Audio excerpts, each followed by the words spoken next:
afternoon and good evening. My name is Lucille Dufault, and I am a colleague on Sustainable Energy Supply at the International Institute for Sustainable Development. I'm very glad today to be the moderator for today's EU Pavilion side event on the implications of 1.5-degree pathways for gas demand and supply in Europe, with a fantastic lineup of speakers, which I will introduce shortly. Today's event happens 10 days into COP7, where we've heard a strong consensus on the need to accelerate climate action in order to limit global warming to 1.5 degrees. The science is clear that this requires a global managed phase-out of fossil fuels consumption and production. But the recent oil and gas supply crisis has raised question on current and future prospects for gas supply in Europe and all the climate, economic, and social consequences of the reliance on gas, both in the EU and abroad. 2 weeks ago, IASD published a new report called Navigating Energy Transitions, Mapping the Road to 1.5 degrees, which explore for the first time the implications of a large number of well-known 1.5 degree energy pathways on energy supply and power generation. Building on these findings, today's event will offer a discussion on what energy scenarios tell us about phase-out pathways for gas production and consumption, on the alternatives that can be deployed in Europe to maintain climate ambition, and on how the current crisis could impact the transition beyond European borders in developing countries. So after presenting the key findings of the report, we will open the floor for a panel discussion with our 4 panelists, followed by a Q&A session.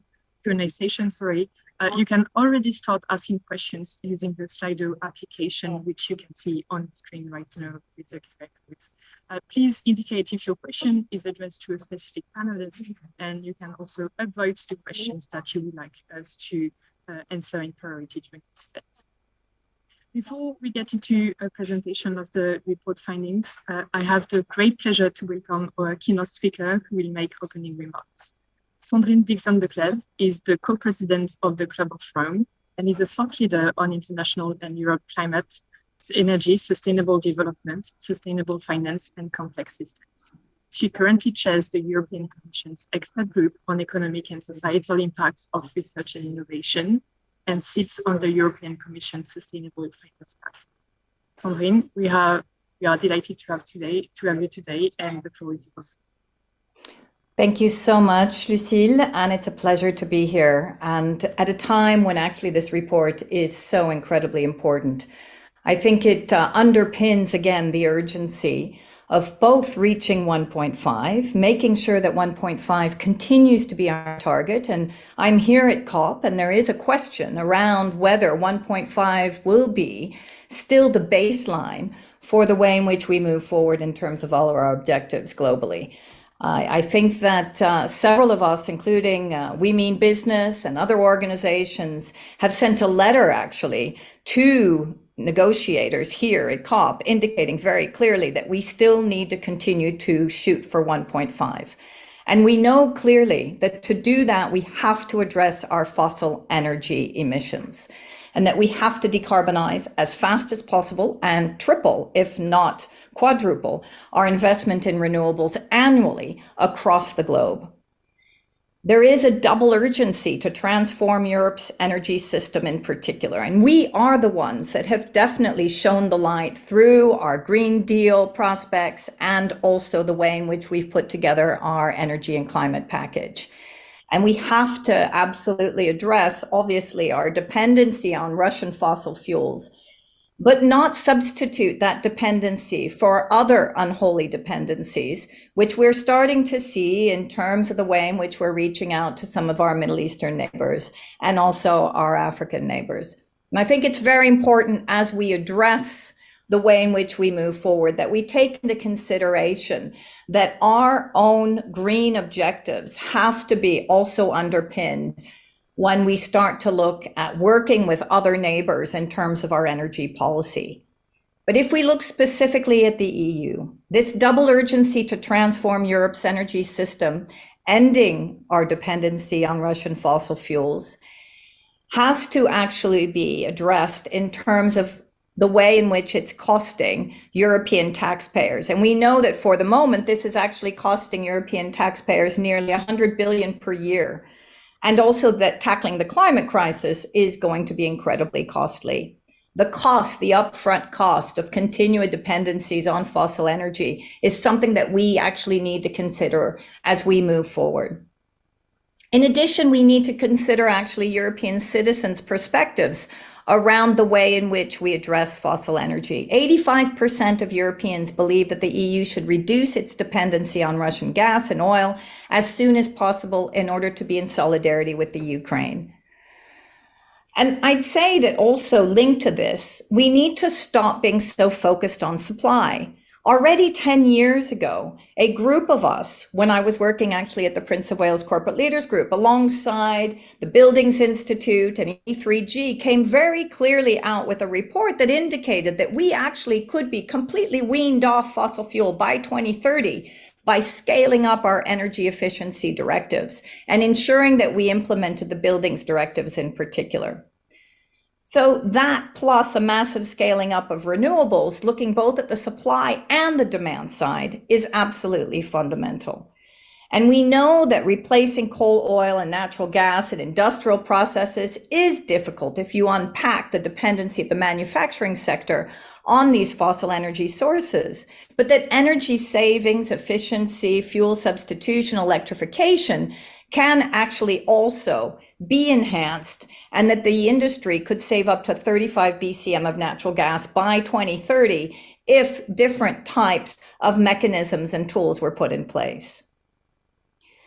So this is good news for Europe, and we have to stop actually fueling our dependency either through subsidies, and the IISD has always been very strong in calling out the world in terms of its fossil fuel subsidies. We've had G8, we've had G20 declarations also on trying to eliminate fossil fuel subsidies, and we're still nowhere in terms of these subsidies. We need to immediately address the way in which we can either take the differentials that we see between fossil energy and renewables and start to shift those subsidies into more renewable and energy efficient practices.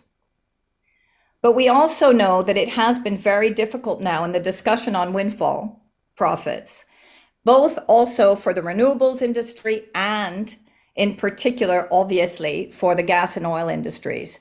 And that those windfall profits are giving, at least in terms of the renewables industries, a very bad perception of the renewables industry to citizens. So we need to address the energy market. We need to address the way in which our energy market is fully dependent on the highest price and on the gas price, and decouple the energy market so that the gas price is no longer the fundamental price, and renewables can start to be priced at the accurate lower price so that citizens are able to see that difference. Clearly, Repower EU is critical for EU's energy security and affordability. And now EU energy ministers have the opportunity to drive home the advantages of clean energy in addition to the climate benefits. But again, we have to take into consideration the citizen. I'm very worried that energy poverty and then the knock-on effect of transport poverty will turn most of EU citizens against also the potential to totally transform in terms of renewable energy. So EU's credibility is very important, both in terms of citizens, but it's also very important in terms of the global energy transition and the way in which it can demonstrate its leadership. The EU's current presence in global LNG markets has been a major driver of that increase. And we also know that the symbolism of the EU going back to South Africa and pushing for coal exploration is also absolutely giving the wrong signal that actually the EU is pushing its neighbors to continue to actually carbonize rather than decarbonize. So if we could address the EU's Repower package and give that as a critical signal to the rest of the world that the EU is very serious, not only in terms of transforming its own market by looking at the price, but also by looking at the energy transition. and at the same time working with its neighbors, working with the rest of the world, not to create this new dependency on high carbon fossil energy, which would be an absolute catastrophe and a disaster, and is what is starting to happen now. This is what I call knee-jerk reactions while faced with crisis. Let me end with the energy efficiency opportunity.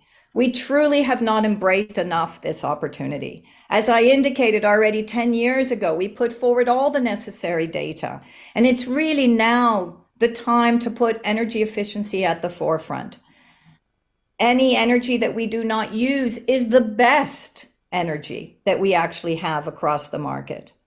But at present, only about 1% of the EU's building stock is renovated each year. A rapid extension to an additional 0.7% targeting the least efficient homes and non-residential buildings would save more than 1 BCM of gas use in the space of a year and would also bring benefits for employment, though it would require parallel efforts to improve supply chains for materials and workforce development. But the same can be said about reducing the average temperature for buildings' heatings across the EU.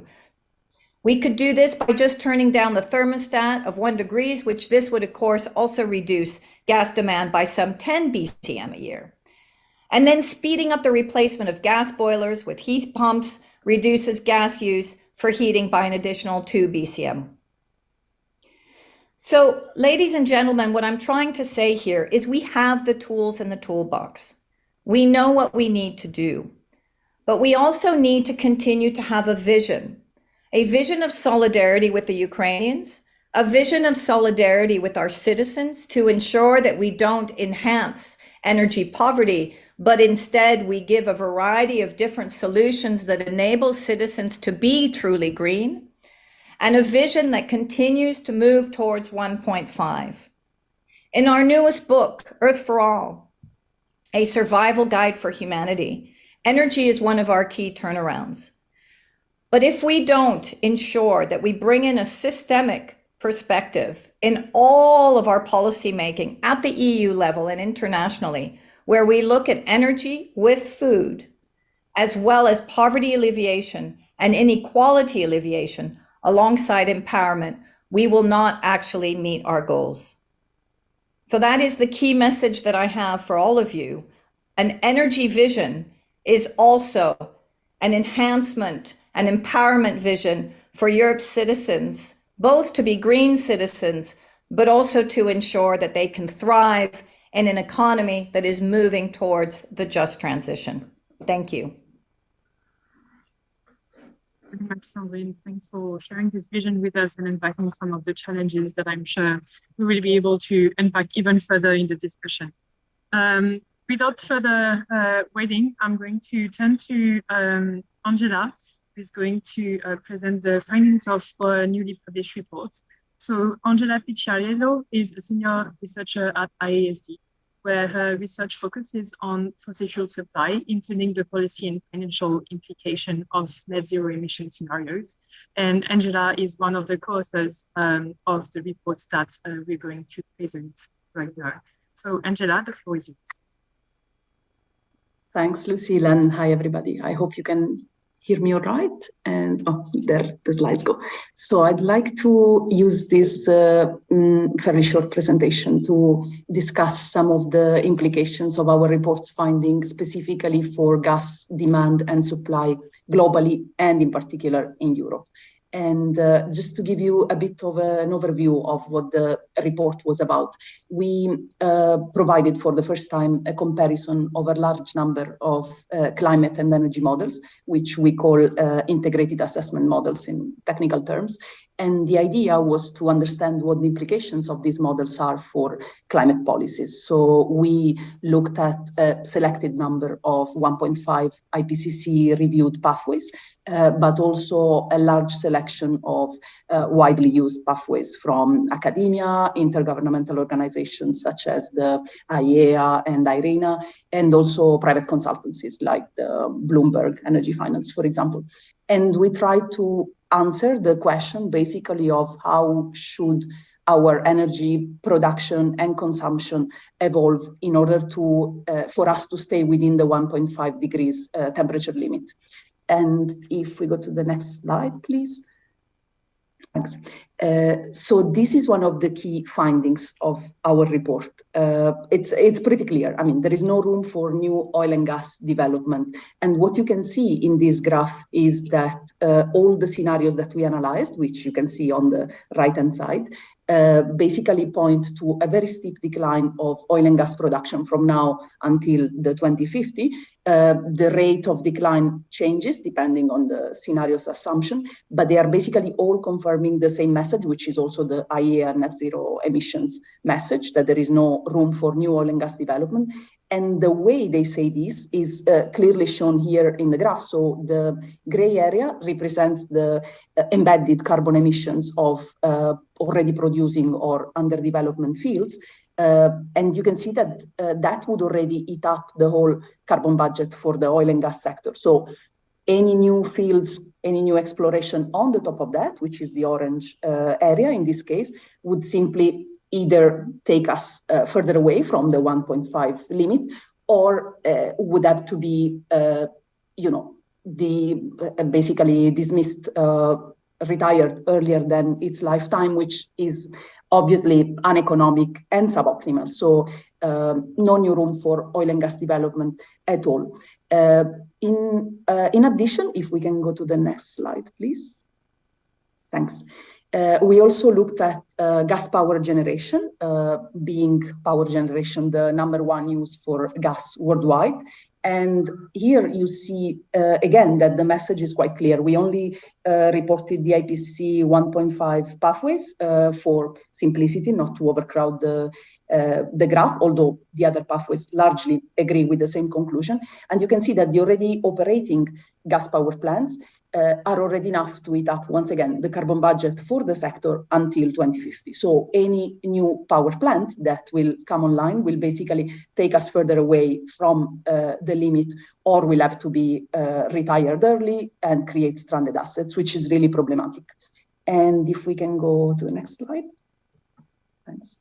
So clearly, we are in a very particular situation at the moment, driven by the war in Ukraine. We've all seen the gas prices spiking dramatically in Europe and elsewhere, but particularly in Europe, as this shows. And this has had and still is having severe consequences in terms of human and economic implications. So, of course, begs the question of what should European climate and energy policy do to tackle this crisis.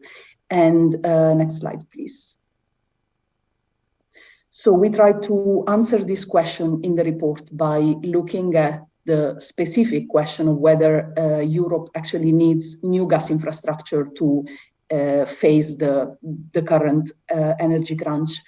And I can see that the graph is not too clear. I'm sorry about that. I don't know why it looks like that. But basically, what it shows is that if we look at all the gas sources and current infrastructure that we already have in Europe, which is the up until the blue area, and we compare that with the European 1.5 aligned gas consumption, we will see that from 2024 onwards, it's what we already have in terms of sources and infrastructure is more than enough to cover the European gas demand from 2024 onwards. And by the way, incidentally, the 1.5 aligned gas demand is also very similar to the projected demand by REPowerEU. So they are very aligned.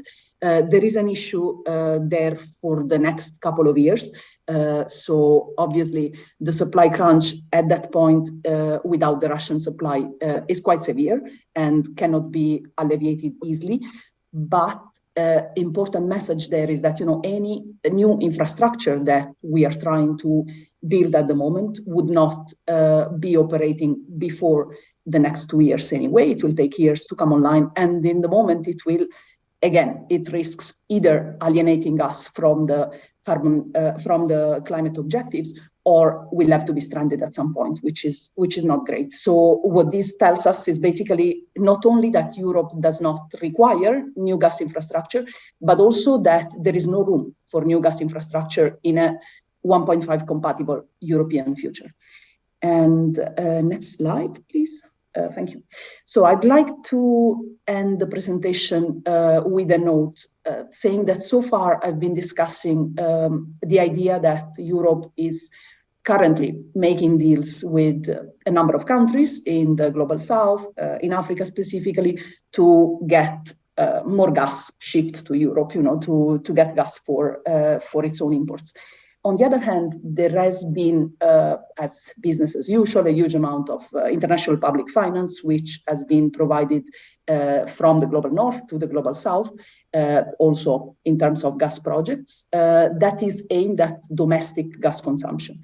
And, with this respect, last year in Glasgow, a number of countries and financial institutions signed the Glasgow Statement, where basically they pledged that they would end international public support for all unabated fossil fuels, including gas, across the whole value chain by the end of 2022.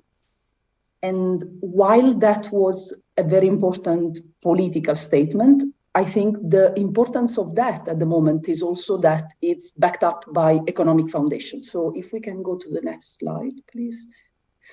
Basically, what this slide shows, and again, I'm sorry, maybe it's not super clear, is that when we look at the global south, the predominant usage of gas that we see is the one for power generation. And for that, we've seen that already alternatives like wind and solar combined with storage are already cost competitive. So actually they are better alternatives than gas and economically make more sense. That is not the case for other usages yet, like feedstock, heavy industry, but those take up a much smaller share of the whole gas consumption in the global south. So at least it makes sense to immediately replace finance for usage like gas power generation with cleaner energy sources. And if we can go to the next slide. Thanks. So I'd like to conclude, I think I'm up with time, saying that basically recapping a bit of the messages that I've tried to go through the presentation. So governments should prevent the development and licensing of any new oil and gas fields if we are to limit global warming to 1.5 degrees. The current energy crisis that Europe is experiencing in particular cannot and should not be tackled by increasing the reliance of the continent on gas. And from a public finance, international public finance perspectives, there are clean alternatives like wind and solar that are already more competitive than gas and should be financed by global north countries in the global south instead of gas. And next. Thanks. I want to say thank you for your attention. I'll stop here. Angela, for this terrific presentation of the report's finding and for unpacking what the transition means, the 1.5 degree transition means, both for Europe domestically, but also for European support towards other countries, especially in the conflicts. We'll now turn to our panel discussion.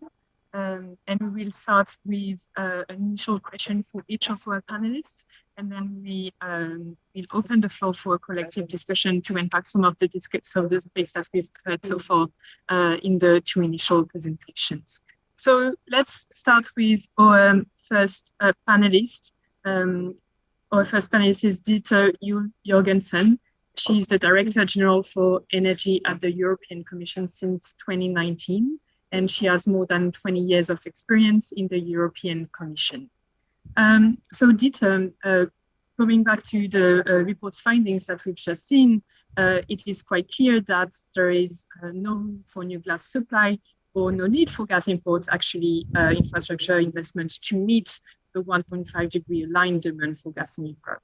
So I would like to ask you, in the European Commission's view, what does this mean for the EU's short-term energy supply strategy? And also, how can the EU align with the 1.5 degree compatible demand reduction trajectory for gas in the medium term? Thank you very much first for inviting me, and thank you very much to Angela and Sandrine for their introductions. So I think the first point is that these three conclusions that Angela just set out to the report, I fully agree with them, and that is how we are approaching the crisis. We see the energy crisis and the climate crisis as two parallel global crises that require an immediate response, a determined response, and an urgent response.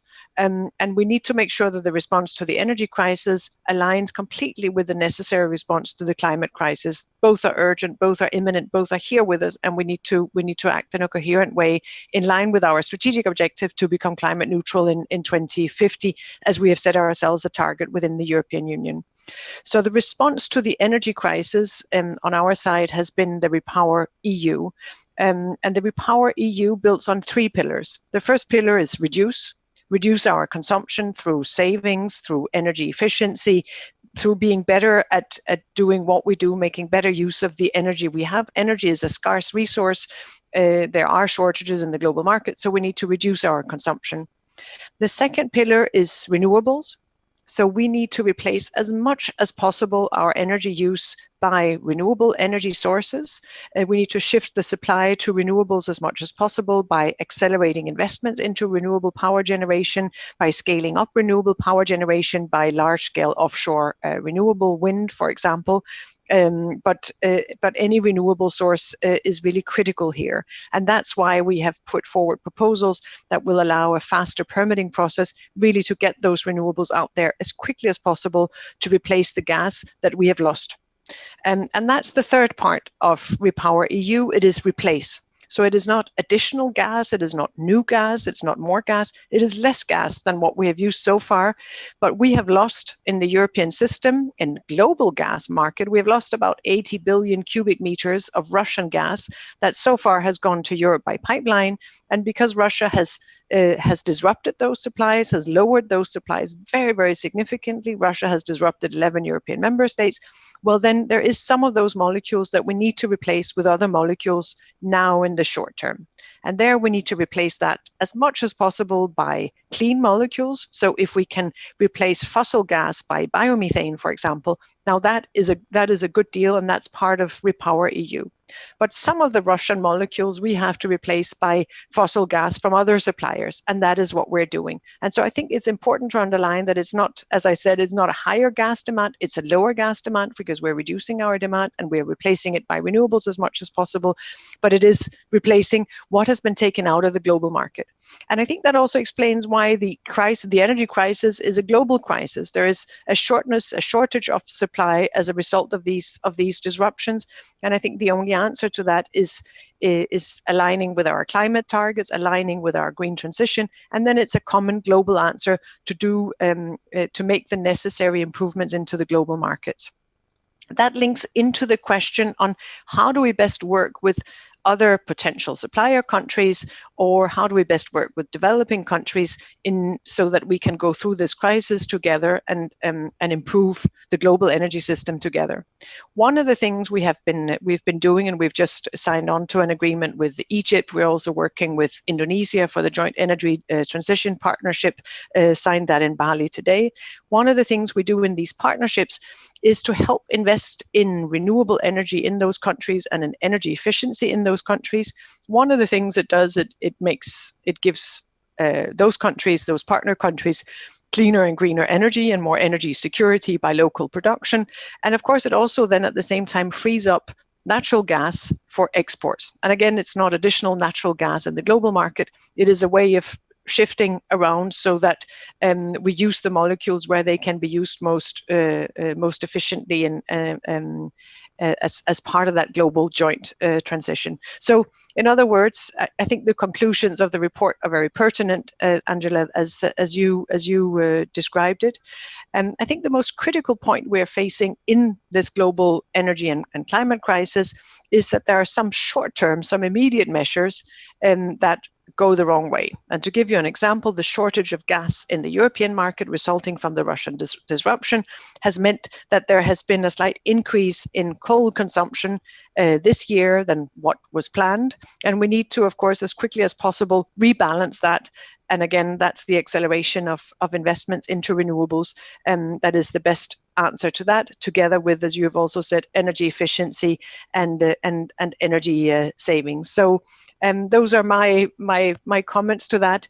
I'm unfortunately will have to leave the panel. I'm very, very sorry for that, but thank you for giving me an opportunity to join you and for the useful presentation of your report.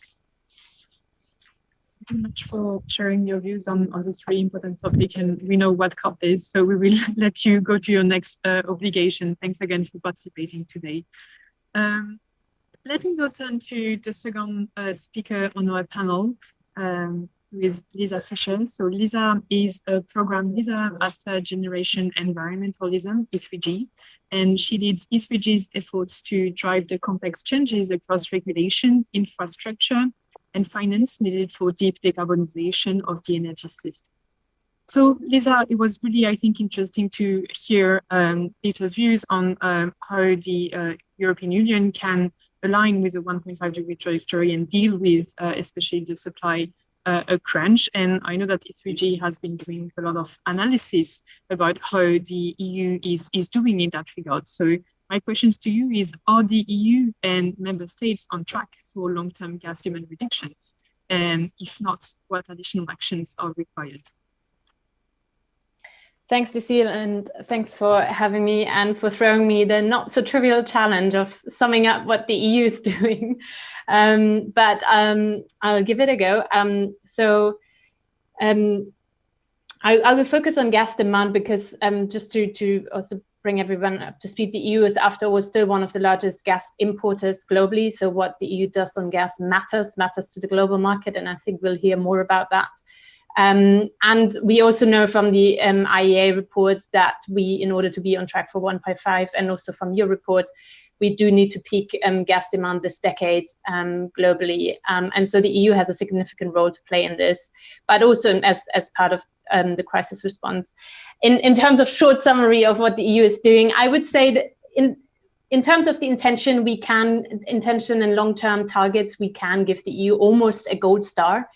As Dieter has just outlined. I mean, already the framework that the EU had in place before the Russian invasion would, if implemented, would entail a gas demand reduction by almost a third to 2030. So that would replace all of Russian gas technically.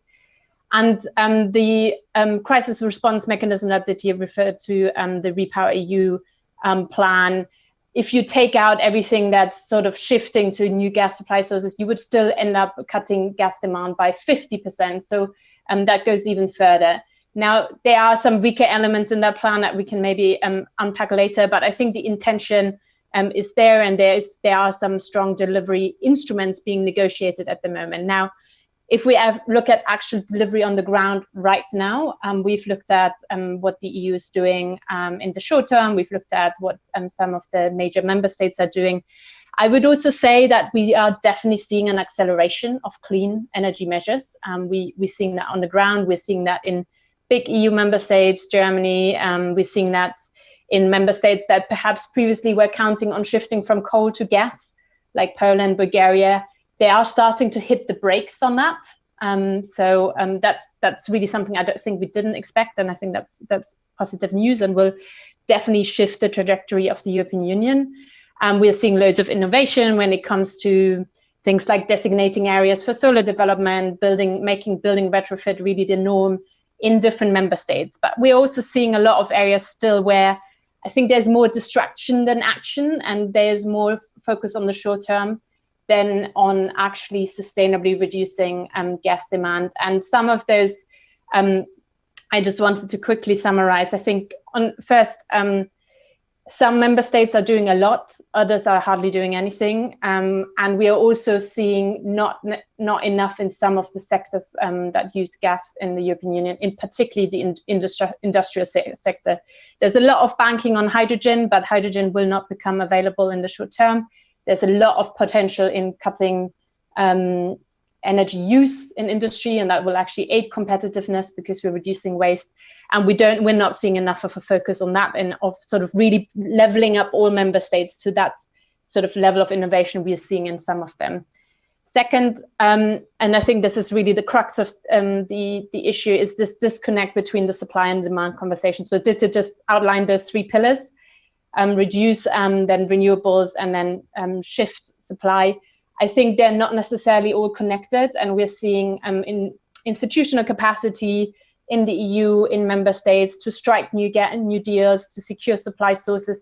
It's not connected to what we're seeing on the demand side. And we've done some modeling in Germany, and we know that because gas prices are going to stay high, securing long-term deals on the spot market will actually lock Germany into additional costs up to 200 billion over the next decade. And we could be doing much more on the building renovation side of things, and then all this wouldn't be needed. So those two conversations aren't really being connected up at its institutional level, and we urgently need to do so both within member states and at the EU level. And we've also only seen, I think I'm only aware of Germany that's put an end date to new LNG contracts, 2043, and that's way too late. But it's the only country that has actually put an end date on that. And then finally, the big bit that's also missing is, I said, we have this stronger long-term framework that's being negotiated. What we really need to focus on now is on ramping up supply chains to actually be able to deliver this.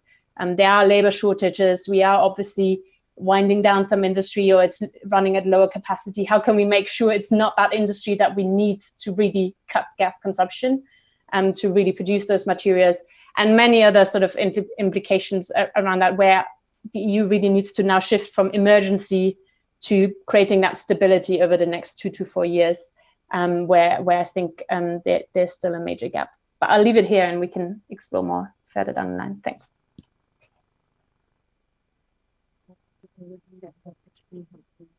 I will now turn to the third speaker on the panel, who is Edward Castro, and he's the head of the climate policy unit at the European Investment Bank. Edward is an economist with more than 15 years of experience at the EIB. And his work focuses mostly on the renewable energy and transport projects. He was closely involved in the development of the EIB energy lending policy in 2019, as well as the climate bank roadmap in 2020. Thanks very much, Edward, for being with us today. And maybe with you, we can unpack a little bit of the finance response, basically, to this crisis, especially looking at what the EIB is doing.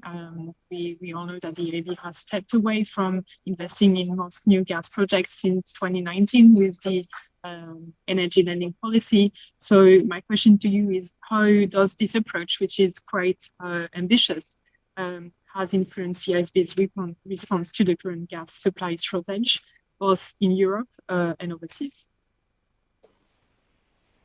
Thank you, Lucille, and good afternoon, everybody. Hope you can hear me clearly. Lucille, look, I think my short answer is, as EIB is the European Investment Bank and one of the largest providers of climate finance globally, at least in the multilateral space. The short answer to your question is nothing changes, but everything changes. Let me try to explain. Nothing in the sense specifically on gas. As you said, in 2019, we made a commitment, essentially as a public bank, to focus on supporting the gas industry to decarbonize. That commitment's still there today. The context is somewhat different than 2019, but that basic commitment to work with the industry remains. Everything has changed.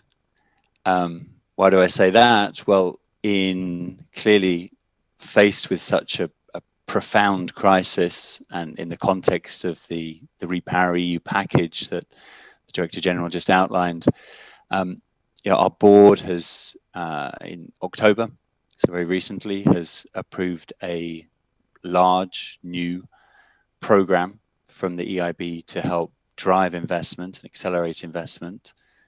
This is essentially a package to the tune of 30 billion euros in new loans and equity to spread over the next 5 years, and really focusing on those key areas as Pillar 1, Pillar 2, and to some extent the Pillar 3 that DG Jørgensen had presented just a second before. Put that in context. So this is additional resource, 30 billion above standard EIB lending of around 10 billion per year in this space. I think it's always useful to go back to the impact assessment that was done by the Commission in the context of Repower EU, which highlighted around 210 billion of overall investment needs. So this EIB initiative is substantial, and as I say, is really focusing on those key pillars, on helping to accelerate and drive and scale up energy efficiency first and foremost. Also, a number of targeted areas in the renewable space, clearly on the electricity, the large scale production by solar, wind, offshore, onshore, etc. But also, the associated infrastructure, the grids, large scale battery, which is an interesting market that's moving, etc. So I'm going to, in the interest of time, I'm going to keep it short. I'm happy to expand a little bit later on. But I think the key message I want to get across at this stage is, certainly for EIB, this is a substantial new challenge, and we now have, in principle, the resource to try to ensure that the scale and speed of investment that's required actually comes to fruition. Thank you. Thanks very much, Edward, for this input. Really helpful. And I will now turn to our last speaker on this panel, who is Jerry Arendts. He's the Executive Director at the Center for Energy, Ecology and Development, CED, and he is a long-term climate and environmental advocate. He has engaged governments, companies, and international domestic institutions on the crisis and sustainability issues, and has worked with indigenous people communities and civic movements. Jerry, maybe together we can look at what's this EU Dash for Gas, so EU looking for new sources of gas, how it is impacting other markets, especially in Asia. So could you speak a little bit about what are the consequences, basically in practical terms, of this EU Dash for Gas on energy markets in Asia? Thank you, Lucille, and all the other speakers, especially Angela, for laying out the report. This is really a welcome report. I'm in COP, and there's a lot of buzz on gas as a transition fuel. And in Asia, where many countries are now dependent on gas imports, especially South Africa, are they're feeling the crisis, the energy crisis, wherein people don't have money to actually pay in terms of high tariffs now. In particular, even in Southeast Asia, in my country alone, the gas prices have jacked up to around 100%. So this energy crisis and what the European Union is actually doing is creating further energy poverty across the globe, in particular for the global south. But at the same time, clearly this report illustrates what the EU have done in the past in terms of raising ambition, and it has shown positive role globally through multilateral, through MDBs in many spaces. This is clearly a wrong signal for governments as ours in Southeast Asia, in particular in the Philippines, where there is a huge pipeline of gas infrastructure, which emboldens corporations and governments to actually, accept the fact that even the EU is now regressing in terms of the ambition in terms of energy transition. So it emboldens officials to not to listen to what science is basically saying, and the economics in terms of the energy transition, where renewable energy, in particular solar and wind in the Philippines, are far more cheaper compared to gas and and coal. So it really sends a bad signal for governments that want to pursue. It's good that Indonesia was highlighted in this conversation, where the JETP and the ETM were launched recently. It was announced in the COP and in Bali a few days ago, or it was yesterday. But at the same time, there is a large build-up on LNG import terminals, which is actually led by European corporations, the likes of Shell.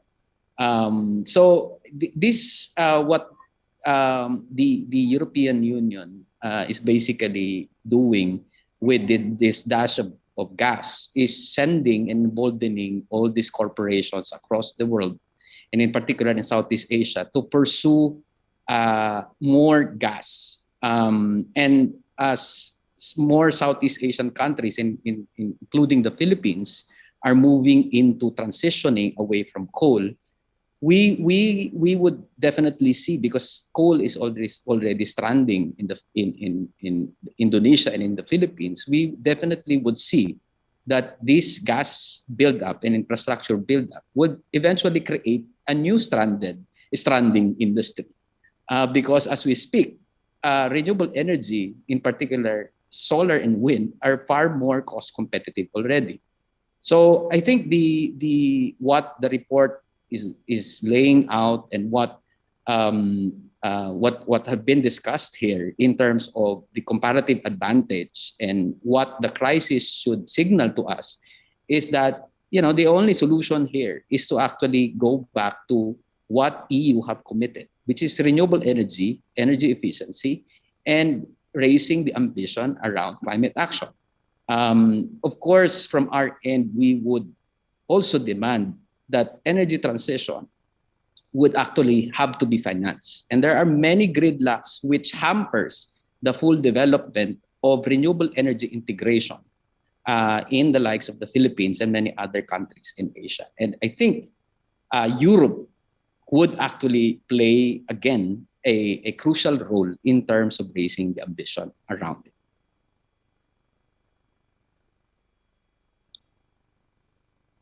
Very much, Jerry, for sharing that perspective from outside of Europe, which I think is really valuable, and also should be taken into account by EU policy makers and how they respond to the current crisis. So we're a little bit late on the schedule, but that's, I think, what would be expected for a normal side event. So we still have time for a few questions, and I suggest that we both have collective questions for all the panelists and speakers here today, and also take a few questions from the Q&A, because I think we got a few ones. But maybe just to kickstart this collective discussion, I think what we've heard from this discussion is that developing the alternatives to gas is a key part of the response. And especially deploying renewable energy at scale is a key part of the response. So one of the questions that I wanted to ask this group is, what kind of policies and finance interventions are needed to enable this strong uptick in investment in renewables in Europe that is much needed to comply with a 1.5-degree trajectory? So I see that Sandrine has her hand up, so maybe you want to go first. Yeah, what I'm really concerned about actually is that we're not digging deep enough into some of the key barriers. And most of that is, as I said, the need to decouple the gas price from renewables, the market structure that we have from a pricing perspective, the permitting that we have, which is a real problem because we don't actually give or short circuit the permitting process so that we can go fast enough. The other key issues are transmission and distribution. So our infrastructure, and in particular transmission line and distribution lines, really have to be enhanced across Europe. And then I think that the fourth is really stopping this new kind of outreach towards what could potentially be some unholy dependencies. So we're shifting from Russia.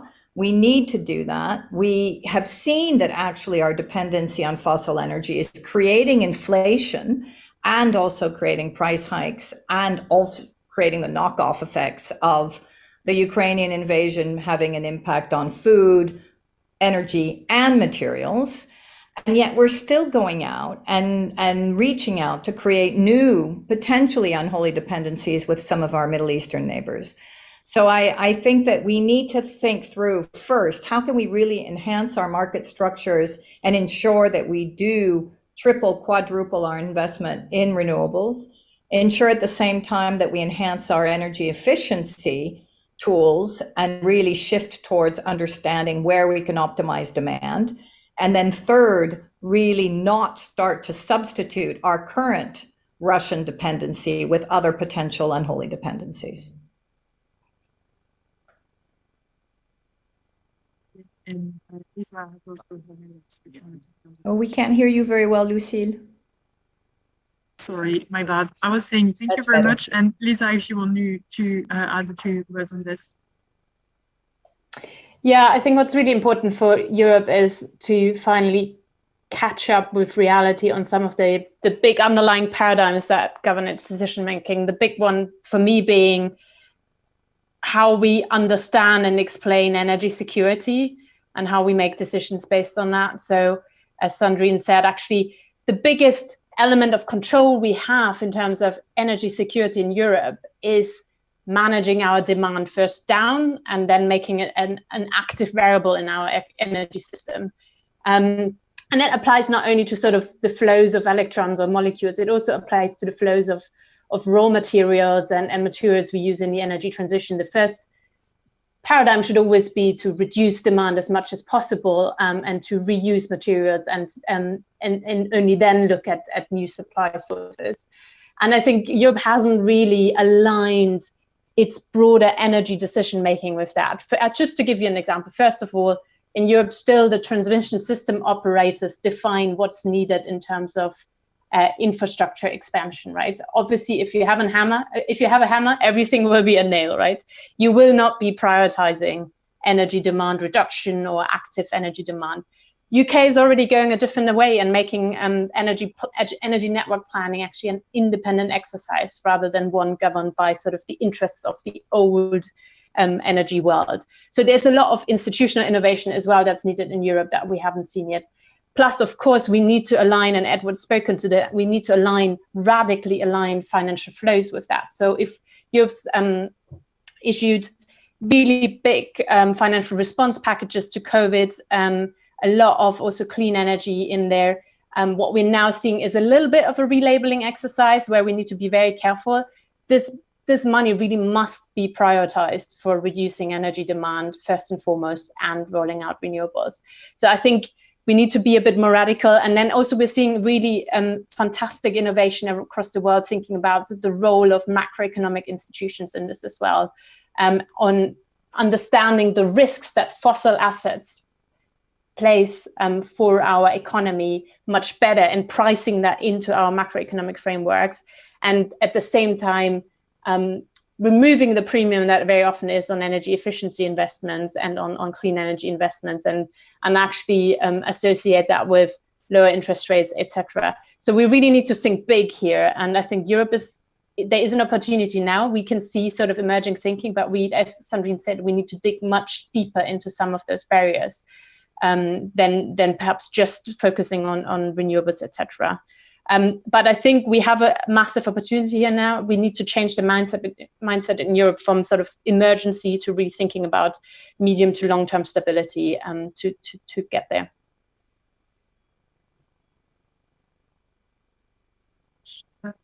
And Edward, I see that you've got your hand.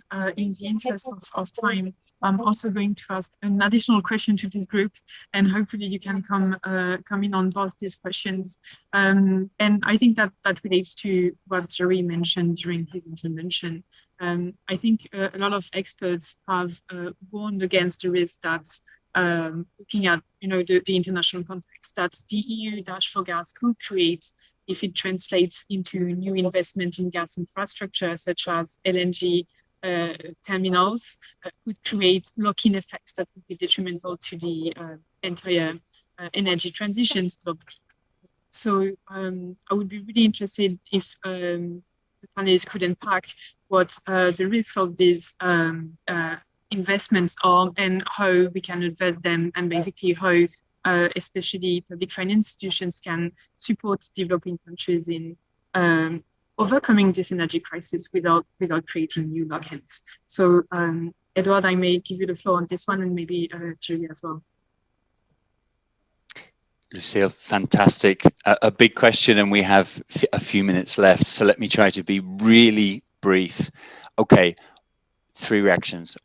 One, I think, you know, remain very optimistic actually about parts of the energy space, given where how prices are evolving.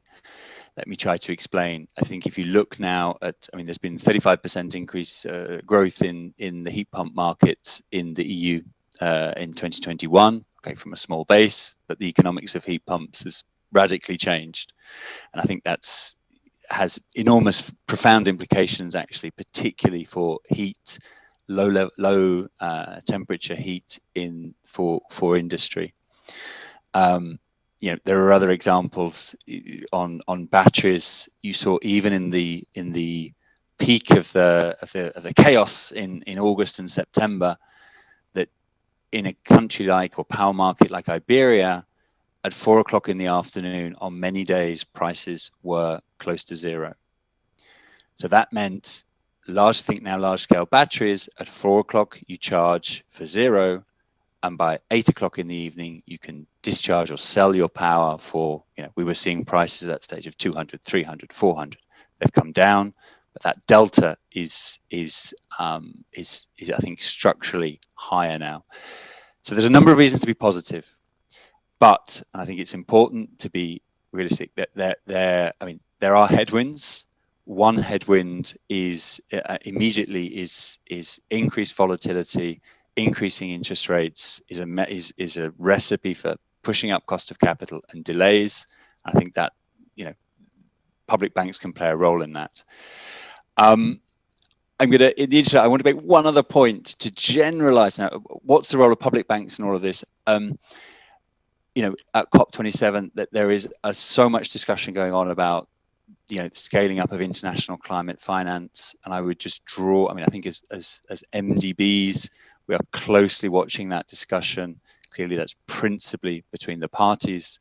But I would just say, I would give a small advert for those of you who have not seen the report from Vera Songwe and Nick Stern, this high-level group on expert group on international climate finance, and looking at some of the ways that we can, you know, banks can help, MDBs in particular can help to bring in substantially new capital flows into developing countries.